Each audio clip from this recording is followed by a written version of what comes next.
جماعة بعض المطاعم في عمان حتى الحين لا زالوا بيبيعون مشروبات المقاطعة مملوكة لمواطنين للأسف. يا أخوي أنت بتوقف معاهم، أنت جالس بتبيع لهم. أطفال بتموت قصف كل يوم، أخوانك بيموتون وأنت بتبيع لهم.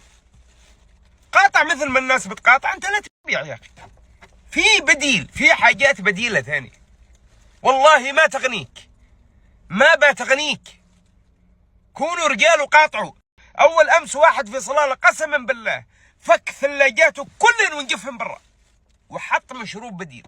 يجيك الشخص اللي بيشتري ينقبر انه يحصل عندك مشروب ثاني، لكن انت كذا جالس تحطهم في امر الواقع. ما عندي الا هي وهي. اخوي اخوانك بيموتون هناك. حرام اذا رجال على قد حاله ايش يسوي؟ من ترك شيئا لله عوضه الله خيرا منه. الله كفيل يكرمك. عقه شربيني. هلا ابو سالم، ايش هذا اللي سويتها في بيتكم؟ هذه يخني بالفراخ. وجبه ايه اسمها يخن؟ ايه، او صينيه بطاطس بالدجاج. بالدجاج والكبد. هذا كبده؟ هذه كبده الدجاج. هذا دجاج فريش يا اخي ريحتها حلوه جدا. حاجه بشغل فاخر ده من الاخر. وسبايسي؟ ايه سبايسي، كثير سبايسي. ما شاء الله. بس حار واجد يعني.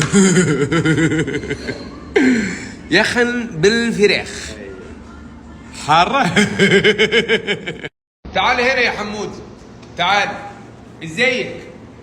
ازيك بقول لك ازيك؟ انا اسمي ايه؟ عمون بوي. عمون بوي؟ يلا ما تقوم تديني يا اديني بوسه. رسلت لي الأخت من المملكة العربية السعودية مشاركتها الجميلة مع أخوانها في السلطنة باحتفالاتنا بالعيد الوطني 53. شكرا يا أختي، وشكرا لكل أهل المملكة، وشكرا لمشاركتش احتفالاتنا بالعيد الوطني.